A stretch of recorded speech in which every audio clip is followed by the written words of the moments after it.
Au nom du Père et du Fils et du Saint-Esprit, mon konzinzambe topesio merci pambate po ebaki journée à lelo et puis totiki activité na biso ya lafko mo konzi na maboko na yo za na biso du début jusqu'à la fin yo conduire biso par le nom puissant de Jésus. Amen.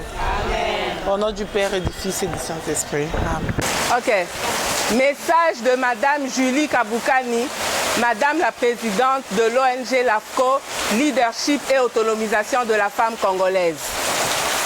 Mesdames et messieurs, chers amis de la paix, je me tiens devant vous aujourd'hui, non seulement en tant que présidente de l'AFCO, mais en tant que voix portée par l'espérance, par la foi inébranlable en un monde meilleur, en une Afrique debout et en une République du Congo réconciliée avec elle-même. Nous sommes rassemblés ici pour dire non à la guerre, non à la souffrance, non à l'indifférence et pour affirmer haut et fort oui à la paix, oui à la justice, oui à la dignité humaine. Nous savons que la paix ne se décrète pas, elle se construit, elle se défend, elle se réclame avec force, mais aussi avec amour. Aujourd'hui, nous portons ce message au monde. La paix n'est pas un luxe réservé à certains continents. Elle est un droit fondamental pour chaque nation, chaque village, chaque enfant. Dans un monde fracturé par les conflits, les extrémismes, les injustices sociales et les crises humanitaires, nous, femmes, hommes, jeunes et anciens, devons devenir les artisans d'une paix globale, une paix durable, inclusive, portée par les peuples et non imposée par les armes. L'Afrique n'est pas un continent condamné à la douleur. L'Afrique est terre de culture, de richesse, de jeunesse et d'avenir. Pourtant, trop souvent, nos nations sont déchirées par des guerres qui ne nous appartiennent pas. Il est temps que l'Afrique parle d'une seule voix pour dire assez. Assez de pillage, assez de manipulation, assez de silence complice face aux souffrances des populations. Je parle ici avec une douleur qui est aussi un cri d'amour. La RDC a trop pleuré, le sang de nos frères et sœurs a trop coulé, les femmes, les enfants, les innocents ont trop souffert. Mais aujourd'hui, le Congo se lève. Le Congo refuse d'être seulement une terre de ressources. Il exige d'être une terre de droit, une terre de respect, une terre de paix. À ceux qui veulent diviser, nous répondons, nous sommes unis. À ceux qui veulent dominer, nous disons, nous résistons. Et à ceux qui espèrent un monde meilleur, nous proclamons, nous marchons ensemble. Chers amis, notre combat est celui de la lumière contre l'ombre, de la dignité contre l'oppression. Nous n'abandonnerons jamais, parce que tant qu'un seul enfant pleure sous les bombes, aucun d'entre nous ne peut rester silencieux. L'AFCO continuera de porter ce flambeau pour que la paix ne soit pas un slogan, mais une réalité.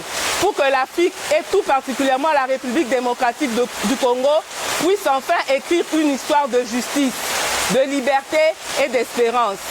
Vive la paix, vive l'Afrique, vive la RDC. En Lingala. Ba maman, ba tata, bana basi pe mibali, bandeko ya kimia. Na telemi liboso la bino lelo na lolenge ya présidence ya l'AFCO kakate, kasi lisusu lokola mongongo ya elikia, ya kondima makasi na mokili ya bolamu.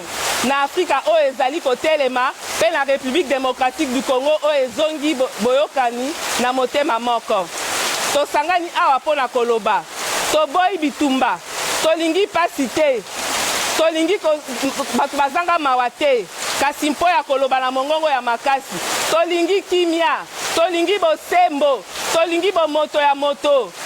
Toyebi malamu ete kimia ezalaka na maloba kaka te, esengaka kolongwa pe mosala, esengaka kobatela yango, esengaka koluka yango na makasi, kasi pe na bolingo. Lelo tozali komema sango oyo na mokili mobimba. Kimia ezalaka eloko ya bapaya kaka te, eloko kaka ya kontinent ya bapaya te. Tolingi droit ya moto po na ekolo moko na moko, mboka moko na moko, mwana moko na moko. Na mokili oyo ekabwani na bitumba, na ezaleli ya mabe, na kozanga bosembo pe na pasi ya bomoto, biso, basi, mibali, bilenge pe bakoko, tosengeli kokoma bato ya mosala ya kimia ya solo, kimia ya ntina, kimia ya bato nyonso, kimia oyo euti na bato pete oyo ekosilisaka na makasi ya bibundeli. Afrika ezalaka kontinent ya pasi. Afrika ezali kontinent ya bomoi, ya pasi te.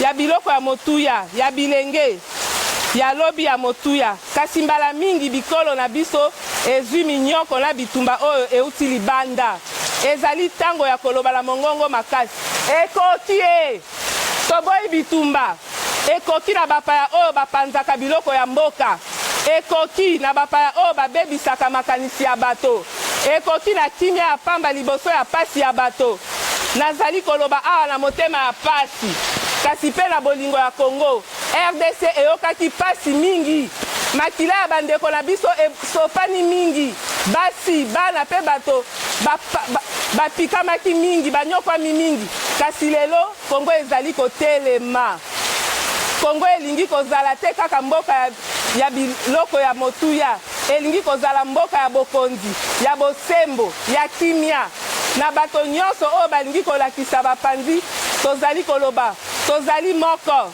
na bato nyonso oyo balingi kosepela na bokonzi na bosembo te tozali koloba tokozongisa pamba te bandeko na ngai ya bolingo etumba na biso ezali etumba ya politiki liboso ya etumba ya polele liboso ya molili ya lokumu ya moto liboso ya bokitani lafo ekokoka komema mwinda ya kimia ezali po kimia ezala te liloba ya pamba kasi ezala bomoi ezala likoki ezala ndoto oyo ekosunga botondi mingi. Vive Kimia, vive Afrique, vive RDC. Je vous remercie.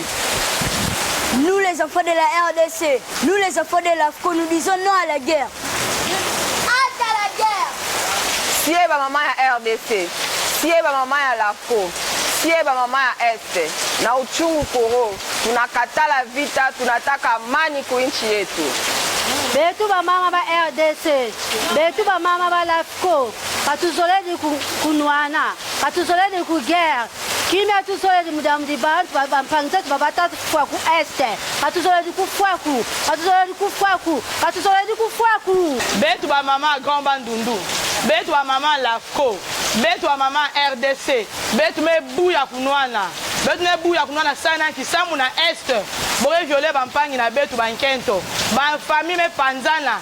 Tata ekwa na njila landi mama njila landi. Alors betu na l'AFCO betu me buya mbakunwana.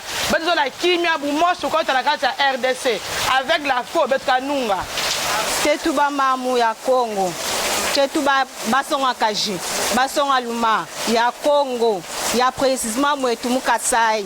Kati tunanga vita mu kwetu to. Kati tunanga jikenga to. Tuji tunanga dudi talala mu Congo.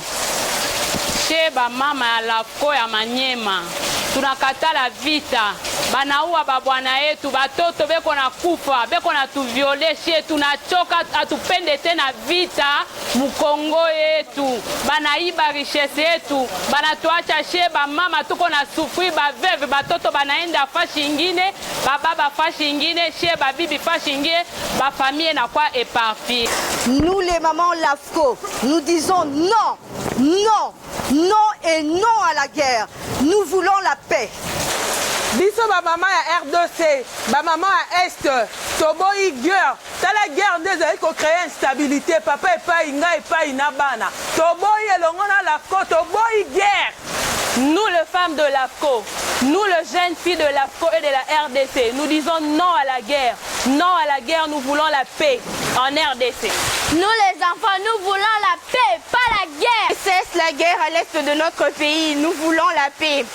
Atupende vita, tunachoka kila siku bavita, bavita, bavita, tunachoka. Batu bote bapapia viku naenda kubapodi, kubakimbia, viku kwa kimbia. Tunachoka vita, atupende vita. Nous les mamans de la RDC, nous les mamans l'AFCO, nous disons non, non, non à la guerre, ça suffit. Nous, jeunes femmes de la RDC, jeunes femmes de l'AFCO, nous disons non à la guerre. Nous réclamons la paix à l'est du pays. Non.